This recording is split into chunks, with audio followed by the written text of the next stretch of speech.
buenas noches. Gracias. Bueno, muy buenas noches a todos. Antes de nada, daros las gracias de parte de toda la gente que formamos La Tejedora por vuestra asistencia y por el apoyo que están teniendo, tanto esta como todas las actividades que estamos realizando en el poco tiempo que llevamos. Y desde que comenzamos, que llevamos un poco más de un mes, la verdad es que el respaldo que estamos teniendo en todas las actividades pues está siendo bastante importante. Hombre, siempre es más fácil cuando viene gente de la talla de Juan y de Carlos, pero también es verdad que estamos viendo mucha respuesta por parte de toda la gente de la sociedad cordobesa. En realidad, presentaros a Juan, lo va a presentar Carlos, por lo tanto yo solo tengo que comentar un poco, si acaso, pues quién es Carlos Álvarez de Sotomayor. Podríamos decir muchas cosas por su trayectoria y demás, que es catedrático de filosofía, que fue director del Instituto de Estudios Transnacionales. Bueno, pero en realidad yo creo que lo más importante y lo que lo define aquí hoy, y por lo que está aquí, es porque es una persona de izquierda y es un buen aficionado al flamenco. Y eso era lo que le daba la categoría para venir hoy aquí a estar con nosotros. Y nada, solo daros las gracias y que disfrutéis tanto como vamos a disfrutar nosotros. Muy bien. Yo espero que mi voz os llegue, ¿no? Yo quería agradecer a Eduardo y a la gente que presente de Atrapasueños, porque me parece que es una iniciativa editorial simpática, a la vez que rigurosa e interesante.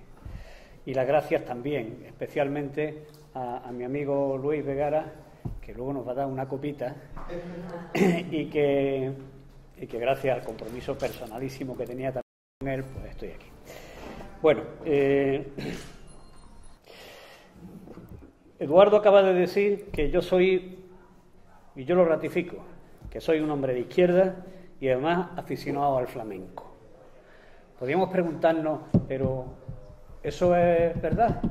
¿Eso es posible? ¿Se puede ser aficionado al flamenco y ser de izquierda? ¿O a la inversa? ¿Ser de izquierda y ser aficionado al flamenco? ¿Esto es posible? Pues este es justo el tema sobre el que os propongo que reflexionemos hoy y que nos da pie precisamente la presentación del magnífico trabajo que ha hecho Juan en este libro CD. Vamos ya directamente, y al lío, sin preámbulos. Estando entre amigos, muchos de vosotros sois amigos personales, viene bien y es oportuna la confidencia. Y yo quería decir de entrada que a mí el arte que más me conmueve, sin paliativos ninguno, es el flamenco. Y junto con esta pequeña confidencia de entrada, una serie de anotaciones que recogen convicciones y que sintetizo en 5. De modo muy breve, las enumero incluso para garantizar que no voy a alargar mucho. Yo diría, en primer lugar, por mucho que pueda sorprender, que el flamenco es fundamentalmente cante. Cante que se acompaña con el toque y cante que se baila en el baile. Las tres cosas están llamadas a armonizarse y es magnífico que así sea. Y eso hace posible que el flamenco esté teniendo todavía mayor difusión que si se quedara en ser comunicación estricta y solo de cante, ¿no? Hay que fundir la letra con una música, que es una música muy peculiar, ¿no? Que tiene unas características muy determinadas. No todo lo que se nos vende como flamenco es flamenco, ¿eh? Como ocurre en el caso del fado, que tenemos una amiga portuguesa, como ocurre con el fado y con el tango, el flamenco nace, como todos sabemos, de una situación de marginación social. Luego va a seguir también casi las mismas trayectorias que siguió el fado y que siguió el tango cuando es domesticado por regímenes y regímenes dictatoriales en muchas ocasiones. Bueno, pero de verdad lo que hace que lo que hace que este arte se convierta en verdadero arte, el flamenco, es que el artista interprete en voz y en música los sentimientos que brotan de aquella situación, que repito, es una situación de marginación. Hay que decir también que no todos los sentimientos son de pura rabia, rebeldía y de protesta social. Esto es claro. También se expresan en el flamenco sentimientos de amor y desamor, la enfermedad, el dolor, la muerte, la soledad, la frustración, escenas de la vida cotidiana. Esto es innegable. Yo me acuerdo todavía, de una letrilla flamenca que yo me aprendí cuando chiquitillo, que expresa muy bien la frustración, ¿no? Aquella de: tengo un pocito en mi casa, y yo me muero de sed porque la soga no alcanza.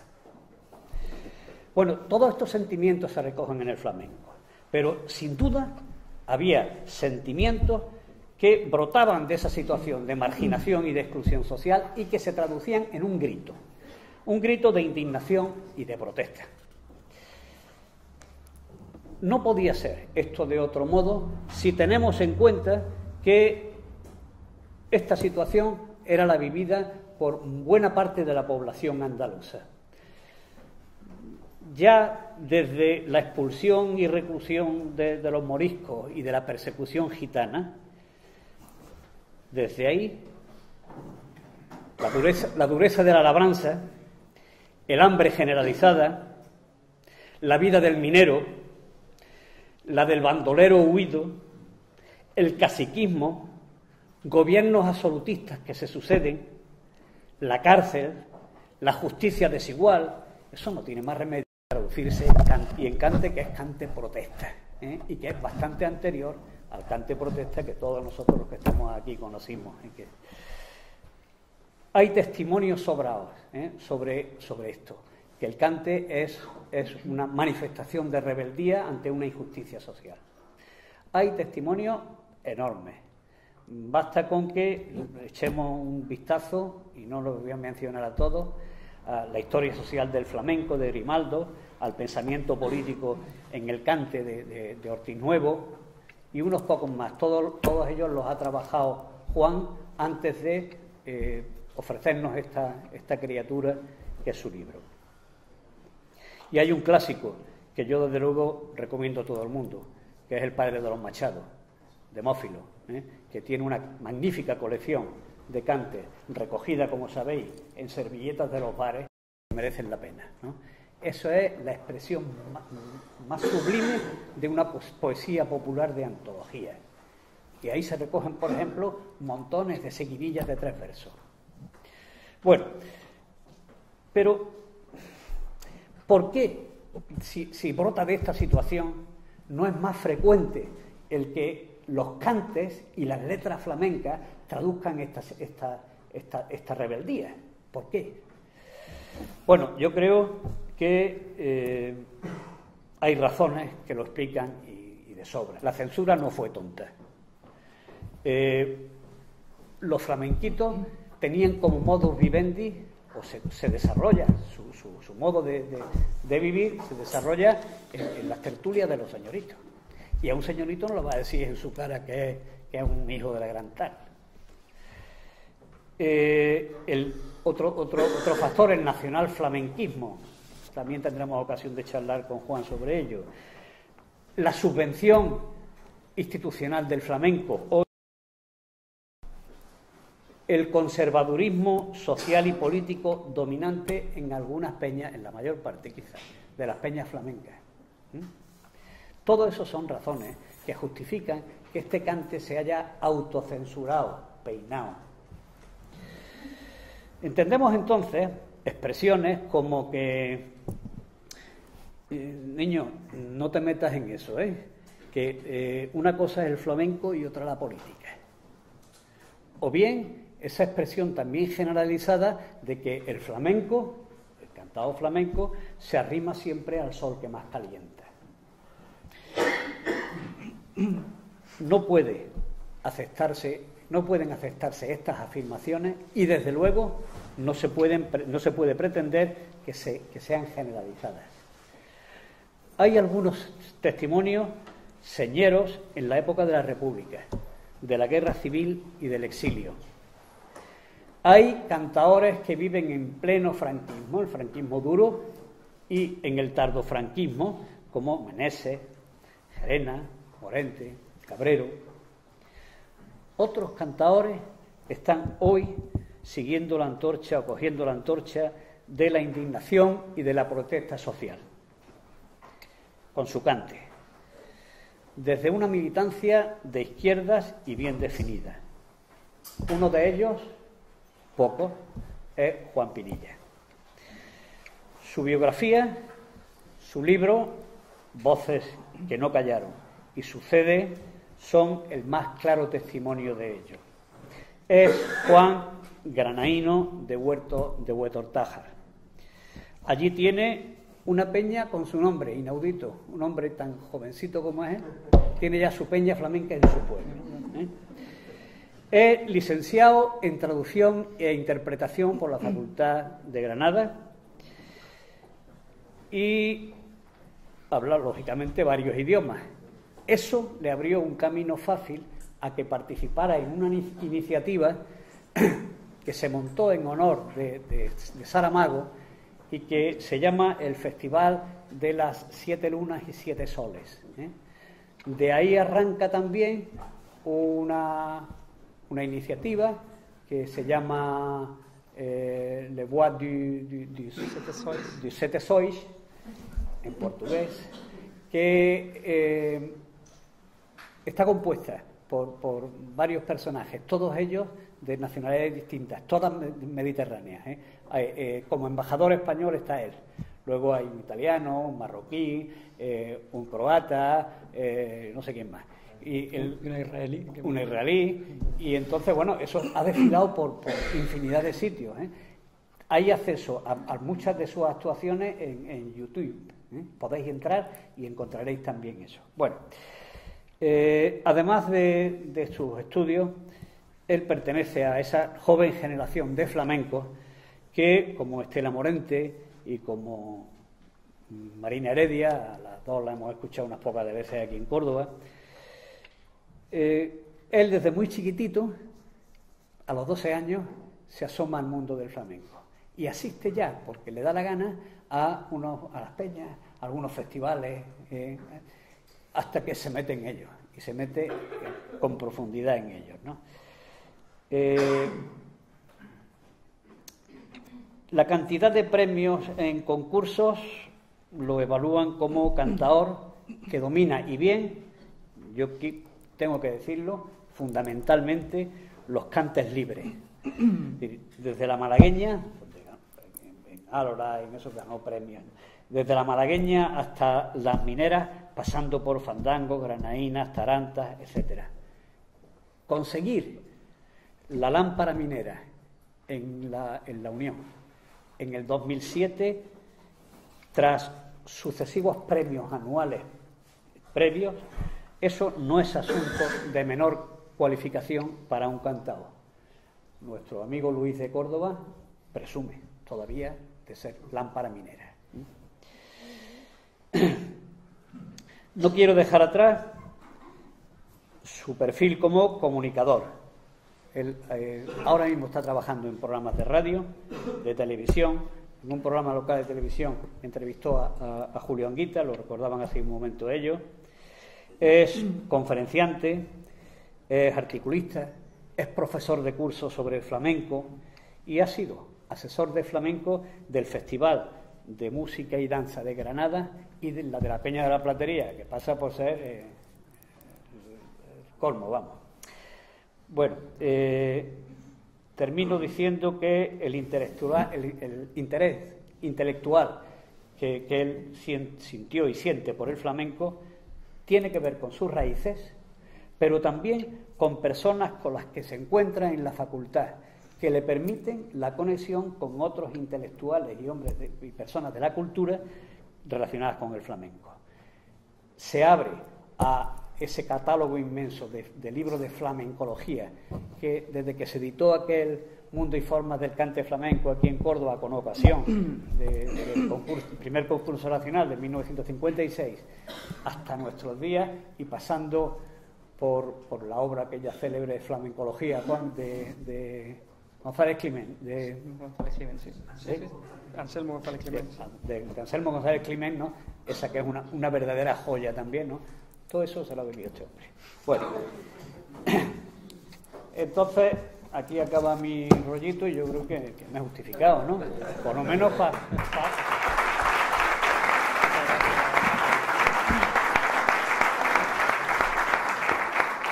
de su biografía. Por favor, entresaca, menciona algún detalle ante este grupo de amigos y de amigas que a ti consideras que merece la pena, ¿no? Que haya quedado oculto. Bueno, buenas tardes a todos, por supuesto, muchísimas gracias por estar ahí.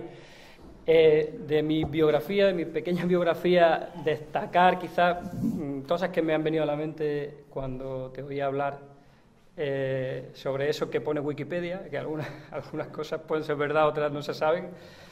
Y es que con 12 años efectivamente me aficiono al mundo del flamenco, pero yo soy, como bien ha dicho él, de Huetortaja, la tierra del espárrago. Aprovecho para hablar del espárrago verde y morado, ahora que empieza la campaña del espárrago de denominación de origen de mi pueblo. Y no soy de familia de campo, porque mi familia no han tenido tierra, pero soy de familia de albañiles, que no sé qué es peor, en el sentido de existe todavía en los pueblos la concepción, y a mí no me parece muy desacertada siempre y cuando no se pasen. A mí me pilló la época en la que se pasaban todavía, es que los niños tienen que trabajar desde que tienen fuerzas para mantenerse de pie.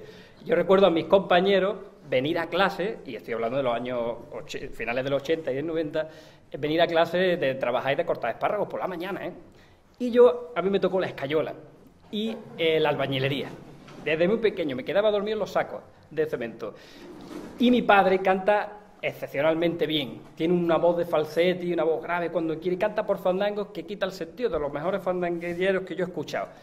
De hecho, lo quiero grabar la semana que viene porque está perdiendo ya facultades los años que le están pasando. Y odiaba el flamenco. Porque lo odiaba en el sentido de decir, en mi casa cuando sonaba me parecía maravilloso Marchena, me parecía un jilguero, Caracol, pero claro, a las 8 de la mañana me despertaba mi padre y a cantar a las 8 de la mañana, y yo le tenía un coraje al flamenco. Y un coraje que yo relacionaba con mi padre a las 8 de la mañana trabajando, y a la hora de volver unas ganas de cantaba los fandangos de Toronjo siempre cuando volvíamos, yo unas ganas de llegar para jugar con mis amigos. Bueno, perdona que me extienda, suelo hacerlo. Y un día, una boda, también odiaba las bodas, había una boda en Loja, había una boda en Loja en un restaurante, y justo en la parte de arriba se celebraba la final del concurso de la bolaera, que ganó Luis de Córdoba en el año 72 también, la final del concurso de la bolaera, y yo tendría pues eso, 10 o 11 años.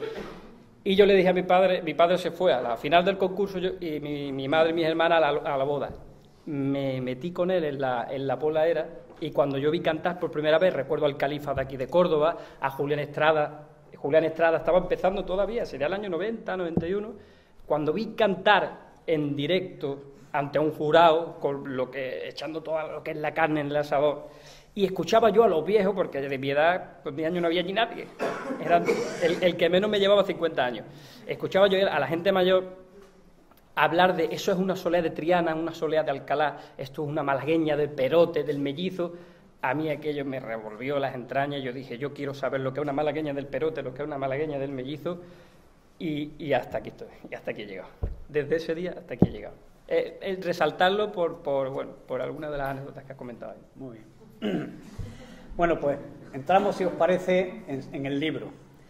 En una de las primeras páginas, y anticipándote a datos que luego ofreces como contrastación, afirma que el objetivo que tú te has propuesto en el libro es mostrar al lector, textualmente, que por las venas de los flamencos corrió a la par un ramalazo de compromiso. Eso frente a la opinión generalizada en muchos ámbitos de que el flamenco es el que se arrima al sol que más calienta.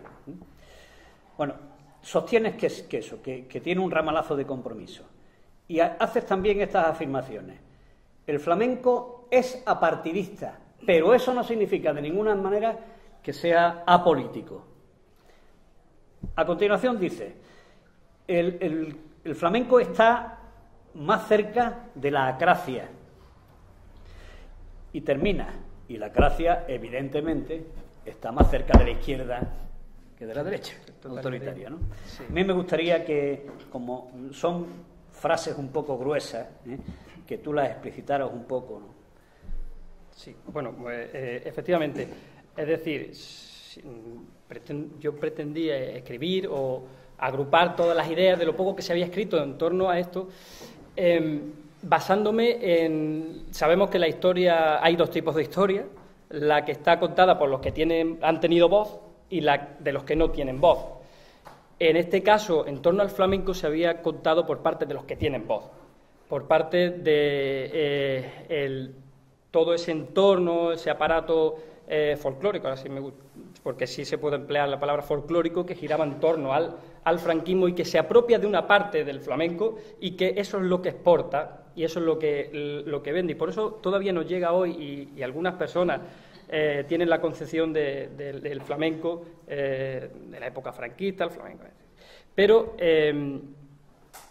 observando la historia nos damos cuenta que no, que por las venas de los flamencos efectivamente corrió un ramalazo de compromiso y que hay verdaderas biografías, verdaderas historias, verdaderos ejemplos que merecía la pena ser reseñados. Algunos de ellos de una importancia histórica y musical excepcional y algunos de ellos que forman parte de ese ejército de nombres que se encuentran todavía hoy, para nuestra vergüenza, en las cunetas de España, estercolando nuestra maravillosa tierra.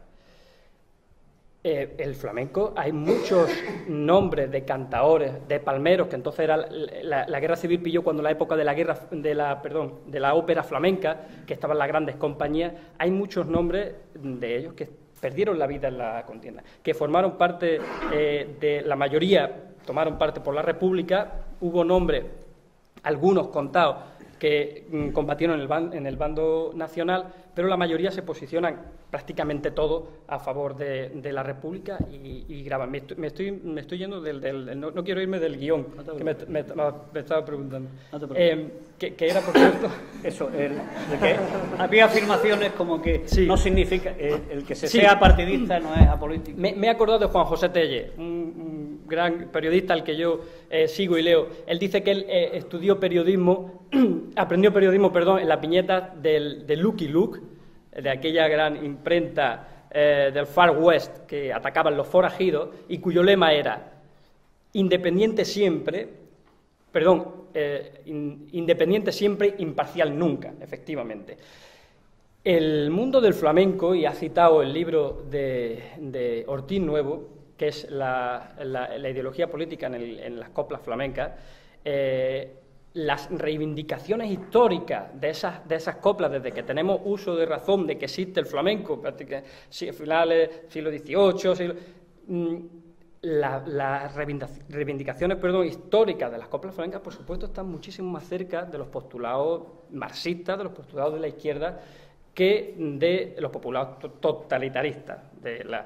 Y no saben los buenos aficionados al flamenco, que no estoy haciendo demagogia ni mucho menos, que eso está en la historia. Es decir, el flamenco no nace en la burguesía, no nace en la nobleza, no nace, por supuesto, en el clero, no nace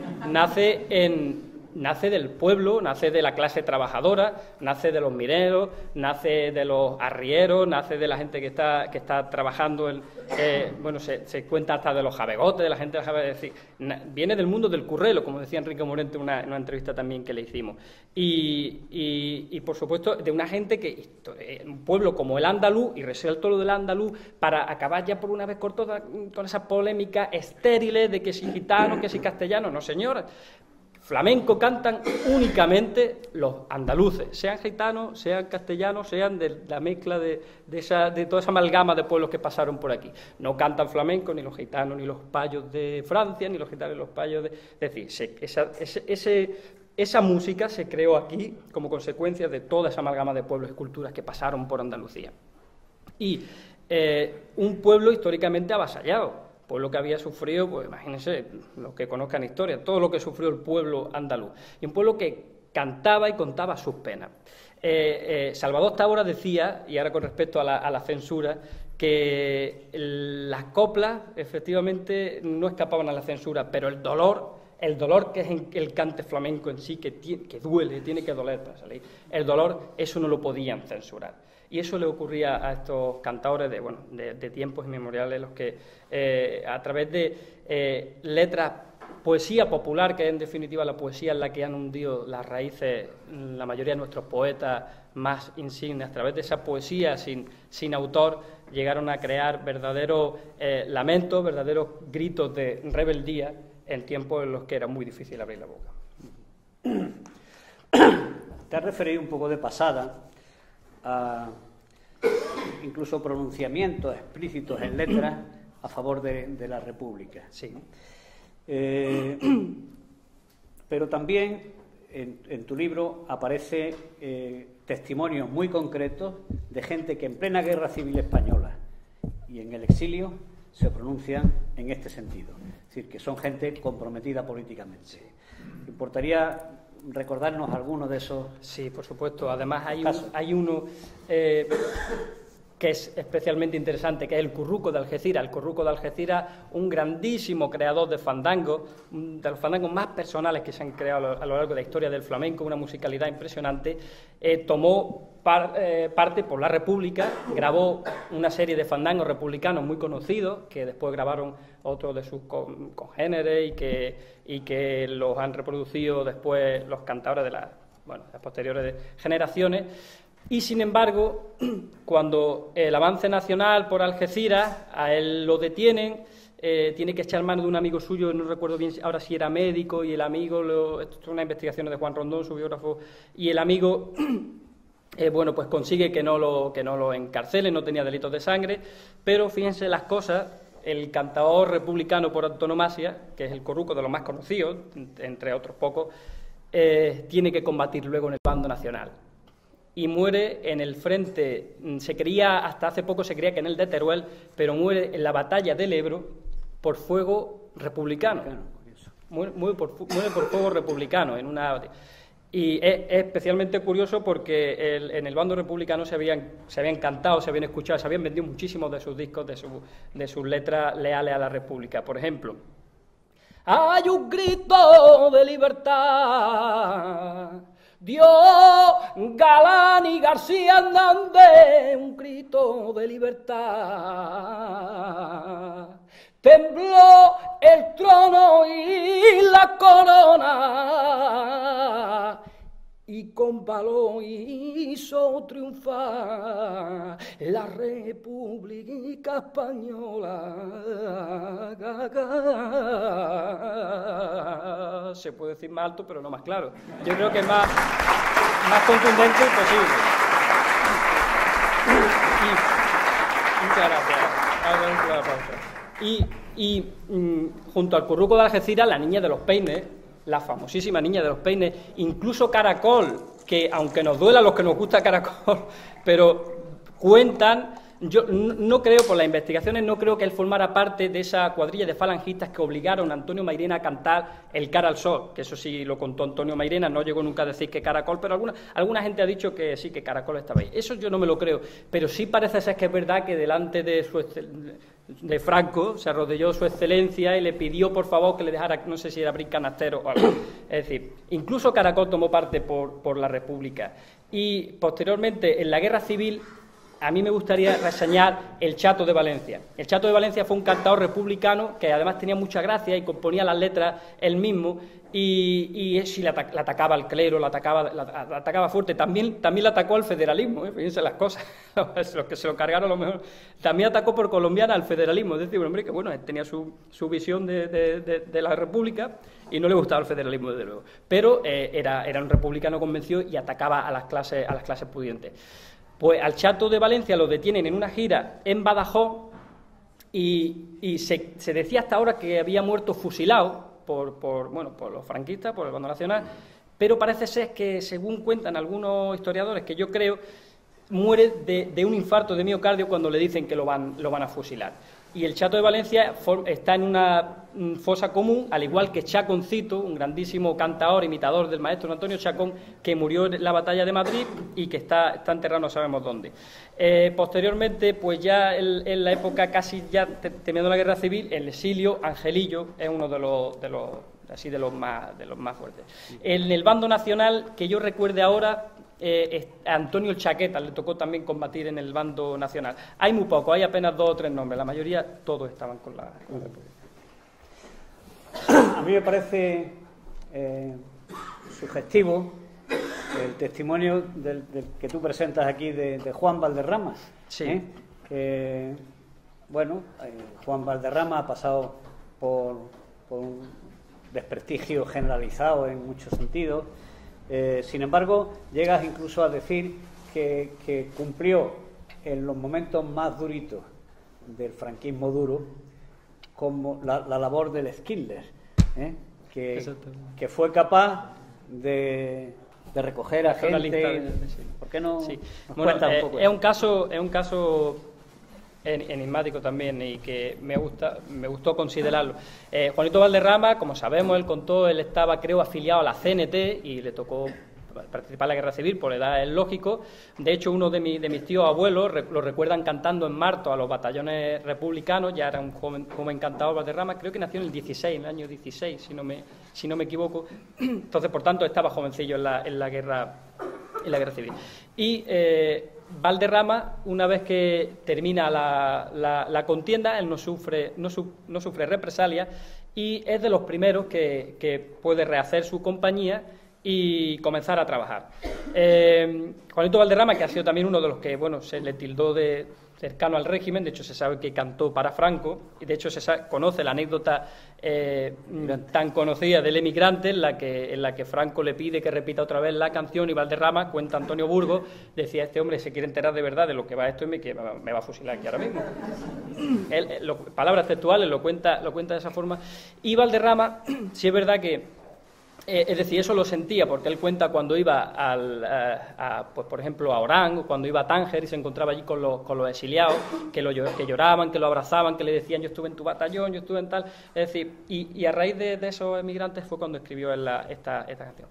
Y Juanito Valderrama, en su compañía, pues reubicó a artistas como por ejemplo José Cepero, que había sido un artista también pegado a la República, que estaba absolutamente denostado durante la época de la dictadura, y a otros como Esteban de Sanlúcar, Largo, etcétera. Es decir, sí cumplió una función en ese sentido integradora y con conciencia de retomarlos a ellos desde es decir, apuntando el sentido artístico y la validez artística que tenían la mayoría y bueno, que había sido un error denostable en ese sentido. Bueno, y nos acercamos al momento ya del tardo franquismo, la transición hasta nuestros días. El flamenco es deudor de su historia. Nuestros cantadores beben en fuentes de un pasado que está empeñado en poner silenciador al grito. Viene a convertirse la situación en una especie de bozal para taponar el grito. Asuntos como el siguiente: el estado de necesidad de los flamencos, que, como dije antes, no tuvieron más remedio que resolver sus habichuelas pues cantándolo a los señoritos. La censura implacable que cae sobre las letras flamencas, el nacional flamenquismo, que, como tú insinuabas antes, trató de domeñar y de domesticar al flamenco, convirtiéndolo en un folclore adscrito al poder. Yo me pregunto, y te pregunto también, ¿en qué medida el bipartidismo establecido y el hecho de que el flamenco haya accedido a su política de subvenciones no hace también de filtro para la protesta? Es decir, el sometimiento a... Y una segunda cuestión, si quieres las deslindamos. ¿Es también todavía un tapón al grito el conservadurismo social y político que domina en buena parte de las peñas flamencas, si en las peñas flamencas se cuece la afición flamenca y se transmite, si es verdad que hay un conservadurismo social que domina, eso puede explicar también de alguna manera esa autocensura y que ese grito no aparezca. Efectivamente. Bueno, la pregunta... el bipartidismo, por supuesto, bueno, el bipartidismo sesga la democracia. No me voy a poner a hablar ahora de la LOREC, no me voy a poner a hablar ahora de la ley electoral, no me corresponde, pero yo creo que los artistas flamencos pasa como los sindicatos, que no deberían estar subvencionados. Porque en el momento en que un artista está subvencionado, el artista se convierte en esclavo de la administración. Y no solo eso, sino que se convierte en artista del poder. Aquí tenemos muchos casos, yo lo he denunciado, creo que soy el único que los denuncia, luego vienen todas las tortas para el mismo, pero no me importa, quizás estemos ahora mismo unos pocos, muy pocos implicados, porque en realidad afecta a todos. Campañas electorales a la Junta de Andalucía, en Sevilla, campañas electorales en Madrid, salen las fotografías de los artistas flamencos que apoyan en las campañas electorales al partido que gobierna en la Junta, y todos esos artistas, en cuanto salen las elecciones, toman posesión, son los que más trabajan, con diferencia, o sea, con muchísima diferencia. La gente en los corrillos lo critican y solo unos pocos lo decimos, salimos a la luz. Y precisamente unos pocos que tampoco, que decir, que nosotros no es por un ansia de revancha y porque no tengamos trabajo, es decir, un par de los que hablamos no nos podemos quejar en ese sentido. Pero sí es verdad que la política de subvenciones hace que los artistas estén constantemente pendientes primero de militar y de tener el carné, en este caso, digámoslo claro, en Andalucía trabajan los que tienen el carné del PSOE, y eso lo dijo Manuela Carrasco en una conferencia, se levantó y le dijo, pero ¿qué pasa aquí? Que solo trabajan los que tienen el carné del PSOE, y eso ha sido un lastre, eso ha sido tremendo. Ha habido hablamos de millones de euros que se han invertido en un solo artista, que la mayoría lo conocen, o en una sola artista, o en una sola bailadora, y sin embargo, el 80% de los festivales flamencos de Andalucía en que le daban de comer a la casi práctica totalidad de los artistas flamencos han desaparecido. Es decir, la política de subvenciones además se centra en artistas concretos, no crea una infraestructura en esta tierra para que eso no ocurra, no crea una infraestructura para que haya...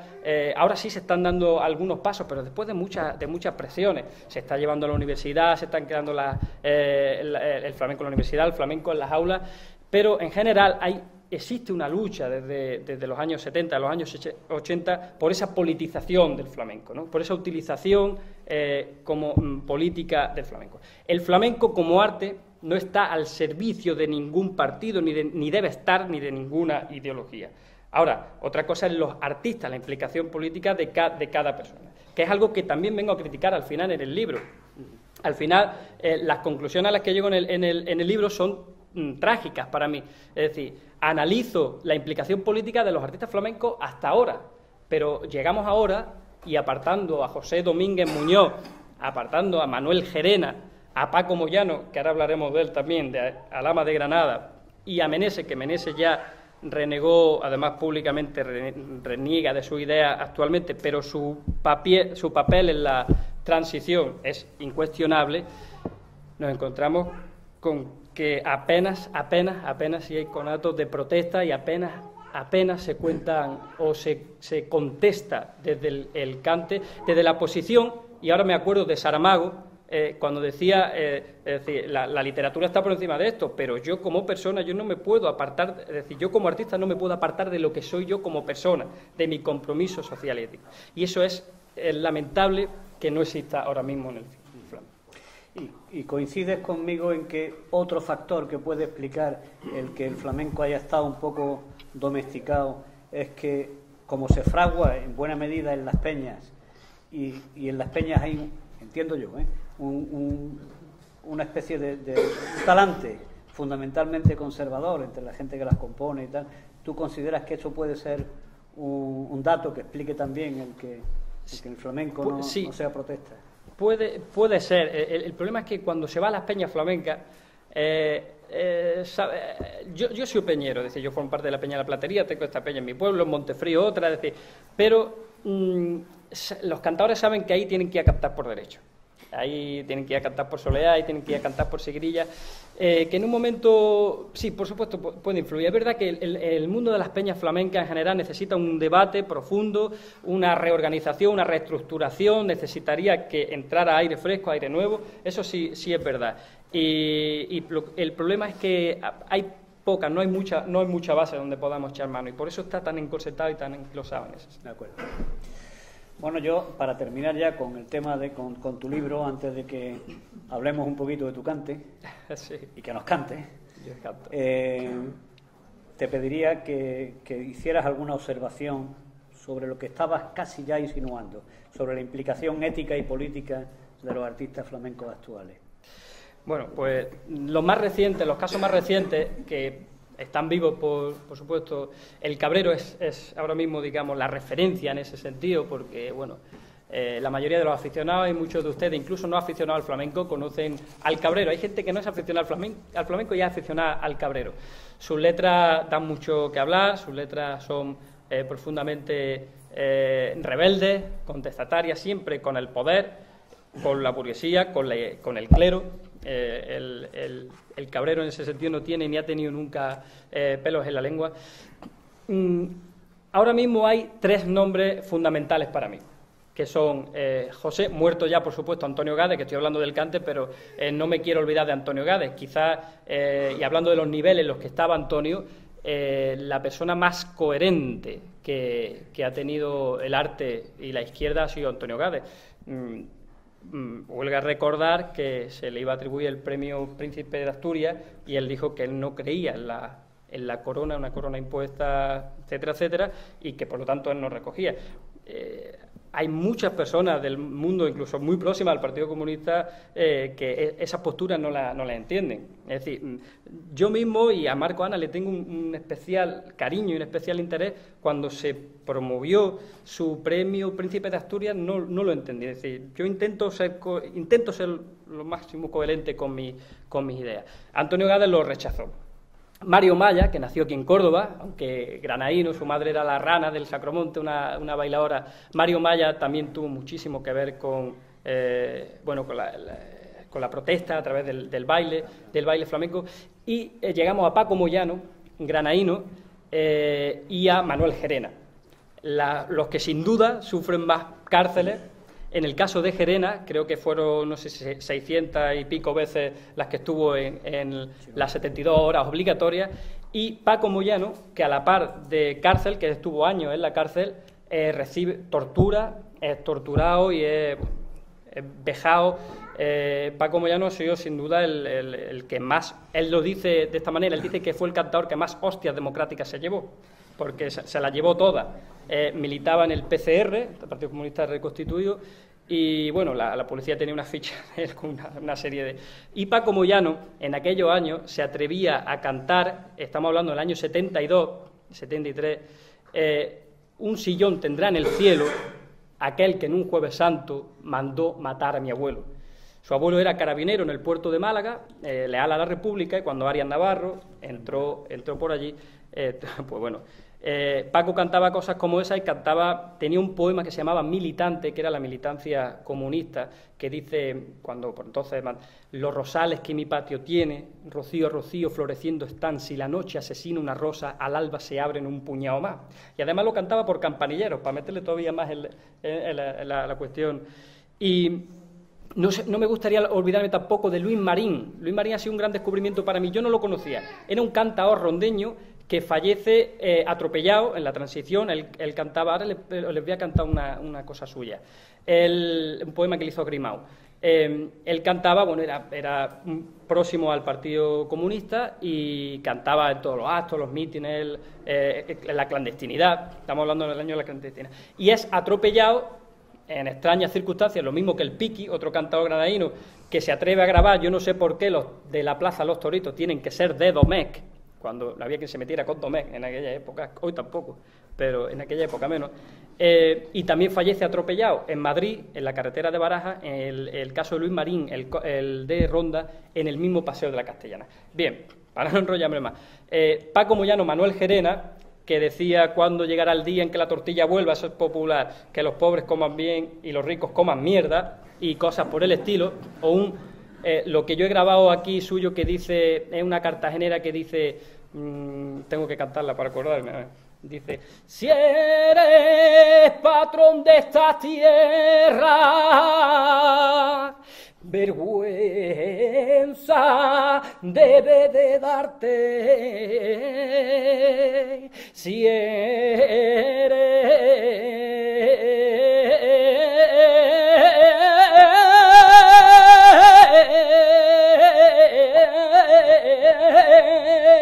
patrón de esta tierra,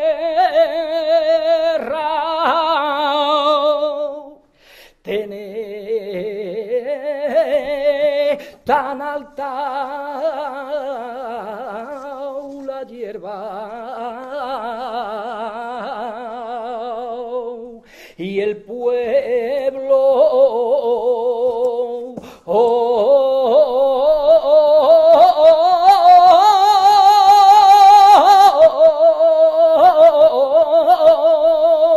muerto de hambre.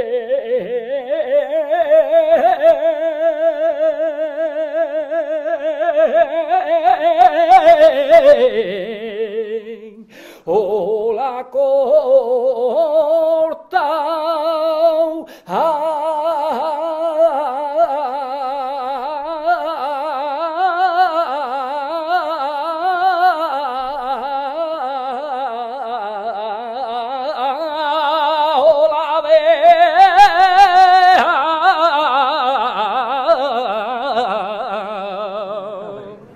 Bueno, pues eso es lo que hago, Gerena. Gracias.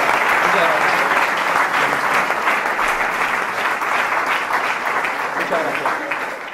Eso lo graba Gerena también en los años 70. Y Enrique Morente, no me gustaría que se me pasara esta anécdota. Enrique Morente, el mismo día que se entierra a Carrero Blanco, que en gloria esté, Enrique Morente canta en el Colegio San Juan Evangelista de Madrid, el mismo sitio donde cantó Camarón por última vez en vida. Y canta una letra de José Cepero que dice: para ese coche funeral yo no me quito el sombrero, porque la persona que va dentro me ha hecho de pasar los más terribles tormentos. El primer fandango que canta Enrique Morente, enseguida los censores de turno, se paraliza, 10.000 pesetas de multa y Enrique Morente bajo sospecha ya también. Paco de Lucía, por aquellos años, que Paco de Lucía no se ha definido mucho políticamente, aunque su sensibilidad esté donde está. Paco de Lucía, por aquellos años, lo entrevista al Quintero, quizá un poco, sí, eran los años finales de los 70, ya había muerto Franco. Y Paco de Lucía, bueno, ya siempre ha sido muy tímido, decía: ¿y ahora qué digo yo? ¿Y ahora qué cuento yo en la entrevista? Pues no sé, Paco, tú qué cuentes, te va a preguntar, le decía al Quintero, pues yo te voy a preguntar pues sobre cómo la guitarra, tal y cual, y dice Paco de Lucía en la entrevista: ¿cómo es la técnica de la guitarra? Dice: pues en la guitarra, la mano izquierda es la que piensa y la derecha es la que ejecuta. Y hace Quintero así, se queda. Y Paco pues está tranquilo. A la semana, a las 2 semanas, un corrillo de falangistas, de fascistas, lo acorralan a la salida de un teatro en la Gran Vía y se tiran a palearlo, que lo tuvieron que intentar romperle las manos, es decir, no sabemos lo que hubiera sido de Paco y Lucía si le parten allí los brazos, imagínense. Es decir, bueno, son anécdotas que... La implicación política de los artistas, moral, ética, que me perdonen mis compañeros, muy lamentable, actualmente, muy lamentable. Prácticamente no existe. Están la mayoría resignados. La resignación es fruto de un discurso totalitario, por ahí lo cuenta Julián Guita en algún sitio, estoy ahora parafraseándolo, usted perdone, Julio, pero la resignación es verdad que en la sociedad y en el mundo del flamenco se da con especial ahínco, es nefasta, es muy negativa. ¿Por qué? Porque a expensas de esa resignación los artistas no han suscrito nunca manifiestos, no han querido crear ningún tipo de convenio, se han vendido, estoy hablando de los más recientes, entonces tenían bastante más conciencia antes, que fuera difícil. Se han vendido, han roto cualquier tipo de acuerdo, hubo incluso un intento de crear una especie de sindicato, es decir, eso a mí me parece lamentable, y lo hago con una crítica desde el dolor que a mí me produce esta situación. Salvo José, alguna que otra, algún que otro conato que ha habido por parte de un bailaor, ahora se está haciendo en Madrid un espectáculo a la República, pero son muy pocos y muy contados las implicaciones, es decir, ve a los artistas fuera, ve a los artistas protestando, nunca, y aquí también meto a los periodistas, tengo aquí algunos compañeros, pero algunas veces lo he discutido con los periodistas, lo mismo que los periodistas del fútbol, que se llaman todos, hay grandes comunicadores, ninguno ha hablado de lo que ha hablado mi amigo Antonio Romero en La Costa Nostra, de cómo se blanquea el dinero en el mundo del fútbol y cómo el negocio del fútbol sirve para que haya trata de drogas, trata de seres humanos, etcétera, etcétera, etcétera. Y hay un informe de la OCDE que también lo denuncia por ahí hace unos pocos años. En el mundo del flamenco, en menor categoría, nunca se le ha metido mano a grandes empresas muy cercanas al poder de management, que son las que copan la mayoría de las actuaciones, incluso circuitos muy cerrados, muy herméticos, que no hay cojones quien se meta ahí, quien no se mete ahí con ellos. Bueno, pues todavía hay compañeros periodistas, sobre todo los que están en Sevilla, que son los más cercanos al poder, que no le han metido, bueno, todavía no sé si algún día lo harán, y todo eso forma parte del periodismo, y todo eso me lo dijo Enrique Morente en una entrevista, y todo eso forma parte también de la investigación, que está muy bien que sepamos si tío Luis de la Juliana fue el primer cantao, pero el mundo del flamenco es muy amplio y abarca. Y ya me estoy yendo de nuevo, concluyendo.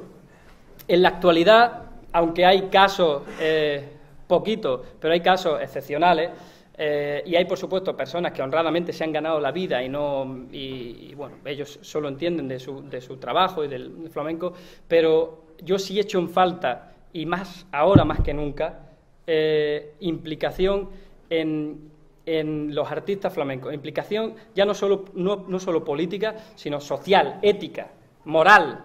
Eso no existe. El mundo del flamenco para mí no es ninguna confesión, es el arte sin duda que más me llega. Gracias al flamenco yo he llegado a la pintura, he llegado a la literatura, he llegado a Kafka por el flamenco, he llegado a Saramago por el flamenco. A mí el flamenco me ha llevado a todos esos sitios. He llegado a John Coltrane por el flamenco. Llegué incluso a Chabela Vargas por el flamenco, es decir, por poner un ejemplo musical. Como digo, el flamenco para mí es una parte viva, impresionante de nuestra cultura, de esa cultura que, si me permití, además, en un libro maravilloso que se llama, de los hermanos Cava, que se llama Andalucía, su cante hondo y su comunismo libertario, dicen, y lo voy a leer, la única cita que os voy a leer, dice: cultura es una categoría del ser, no del saber o del sentir, es la acuñación, la conformación de ese total ser humano.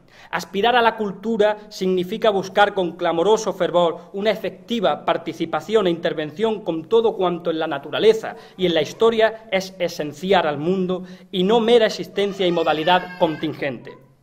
Además, cultura es humanización y entre los intelectuales abunda mucho el deshumanizado, el hombre de noticias. Un poco en esta línea es en la que me quiero expresar yo. Muy bien. Bueno, pues con esto hemos terminado la parte de la entrevista que se dedica al texto escrito, y todos sabéis que en el librito está por detrás la grabación de una serie de cantes. Vamos a hablar brevemente ya sobre esto, porque lo importante es que terminemos de escucharlo y cantar por lo menos un par de cosas. Yo creo, como dije al principio, que Juan Pinilla muy bien puede situarse en la línea de Meneses, Gerena, al que desde mi punto de vista supera, en la línea también de Enrique Morente y en la línea también del Cabrero. Esto por citar quizá a los más conocidos por todos nosotros, ¿no? Juan, creo yo, que compone y desarrolla los cantes con verdadero gusto. en la cartagenera que acabamos de escuchar, y sobre todo el remate, lo habéis podido comprobar. Es un cantador largo, en la doble acepción que esto tiene en la terminología flamenca. Es decir, es capaz de hacer una amplia gama de cantes, como dije antes, ¿no? Desde la malagueña hasta la minera, la cartagenera, pasando por la granaína, media, fandango, etcétera, etcétera. Pero, aunque estos son los cantes libres en los que él más se ha destacado por su propia preparación, sin embargo es verdad que se ha metido también en cantes de compás y que lo ha hecho muy dignamente. Digo que es también cantador largo en el sentido de que es capaz de alargar los tercios, también lo hemos podido comprobar, ¿no? Yo creo que es interesante también destacar la sintonía que él establece con el público. Aquí ya lo hemos podido ver, y mira que lo que estamos es hablando nada más, ¿eh? Pero su sintonía, eso es muy importante, porque es fundamental que el artista sepa comunicar. Y él lo hace. Él lo hace. Hay un montón de grabaciones en vídeo hechas que así lo demuestran. Su voz, respecto de su voz, yo considero que su voz es la que se denomina, en terminología flamenca, natural, muy próxima a la de Meneses, Enrique Morente, Calixto Sánchez, Luis de Córdoba. No es una voz laína y floría como la de Marchena, tampoco la voz afillada de Terremoto, de Borrico de Jerez. Importante también es que vocaliza muy bien. Las letras que están aquí al final, las letras de su grabación que están aquí al final, y nos facilitará mucho el poder seguirlas, no ofrecen la menor dificultad, porque es que es verdad que él vocaliza muy bien y que se entiende cantando. Eso ya está siendo, afortunadamente, creo yo, un valor en alza. Antes parece que el que cantaba bien era aquel que no se le entendía. Mientras menos se le entienda, mejor canta el tío, ¿no? Hay que ver qué voz tan flamenca tiene. Mentira, ¿eh? Si el flamenco es letra y es música, se tiene que entender. Y para eso es fundamental que se vocalice. Y él lo hace, y lo hace muy bien. Es evidente que, a mi modesto entender, que puede y tiene que mejorar, pero él lo va a hacer con su tesón y con su trabajo. Yo creo que le quedan del orden de medio siglo de vida profesional. Esto va a tener ocasión de hacerlo. Bueno, y vamos a escucharlo en un par de cantecitos, sin guitarra, pero no importa, ¿no? Bueno, muchísimas gracias. La verdad que estoy profundamente halagado por todas las palabras y por la gran presentación que está haciendo Carlos. Me gustaría pues hablarle, a lo mejor uno de los más anecdóticos es la inclusión de Groucho Marx en el flamenco. Pero claro, yo como les decía, también a Groucho Marx llegó a través del flamenco. Pero por todo eso, ¿no? Por todo eso de querer conocer, avanzar. Y a mí Groucho me parece pues uno de los puntales del humor y de la inteligencia del siglo XX. Y yo decía, ¿cómo lo llevamos al flamenco? El establecer paralelismo entre Groucho Marx y el flamenco es, lógicamente, irse a Cádiz, lo que es Cádiz capital y los puertos. Y claro, yo empezaba a decir, la política es el arte de buscar problemas, encontrarlos y hacer un diagnóstico falso y aplicarles después los remedios equivocados.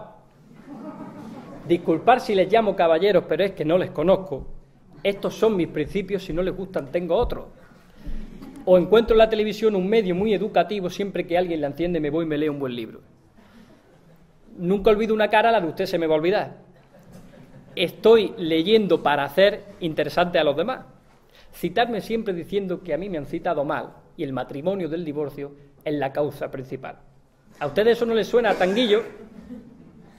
La política es el arte de buscar problemas, encontrarlos y hacer un diagnóstico falso y aplicarles después los remedios equivocados. Disculpar si les llamo caballero, pero es que no les conozco y estos son primitas a todos mis principios, y si no les gusta yo tengo otro, y si no les gusta yo tengo otro.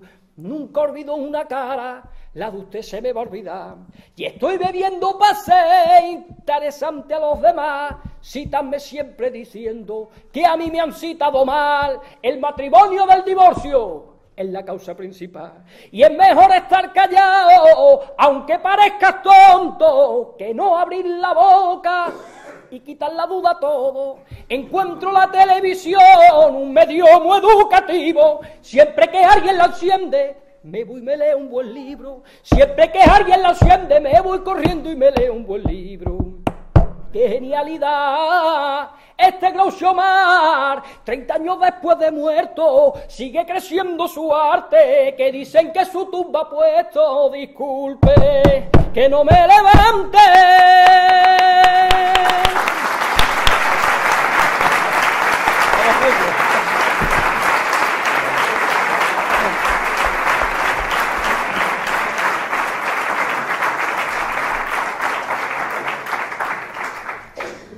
No ha hecho falta la guitarra, ¿verdad? Muy bien. Bueno, creo que quería hacernos también una petenera, ¿no? Sí, porque antes hemos hablado de Luis Marín, de Ronda, y él hizo una letra, cuando murió Julián Grimau, hizo una letra muy bonita, que la acompañaba, la petenera hacía dos estilos de petenera, la acompañaba con una que se le atribuye al Che Guevara, que yo no sabía que escribía poesía el Che Guevara, de eso no me lo imaginaba. Sí, por su sensibilidad, pero no lo sabía. Si me permitís, dice el Che Guevara: mañana, cuando yo muera, no me vengáis a llorar. Nunca estaré bajo tierra. Nunca estaré bajo tierra. Soy viento de libertad. Mañana cuando yo muera, no me venga a llorar. Y dice Luis Marín: tu sangre sembró el camino.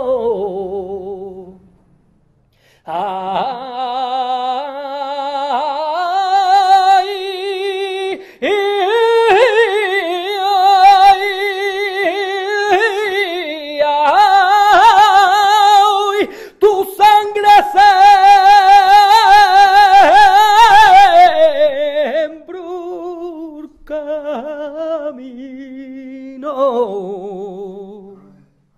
de flores de libertad. Yo quiero ser jardinero, madre de mi corazón. Ay, yo quiero ser el jardinero de tu frondoso rosal. Compañero, ay, muerto por la libertad. Compañero, muerto por la libertad. Compañero, muerto por la libertad.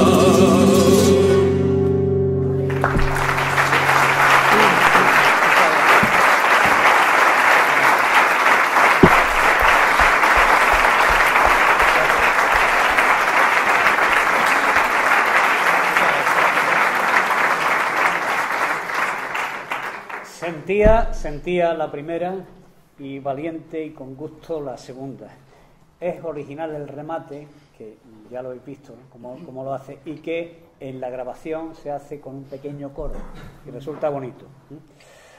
Bueno, a no ser que él quiera cantarnos más cosas, creo que toca el momento de la copa que nos brinda la tejedora y la firma de ese montón de libros que se puede iniciar, que compramos para nosotros, pero que sin duda puede tener o va a tener un efecto multiplicador. Muchas gracias.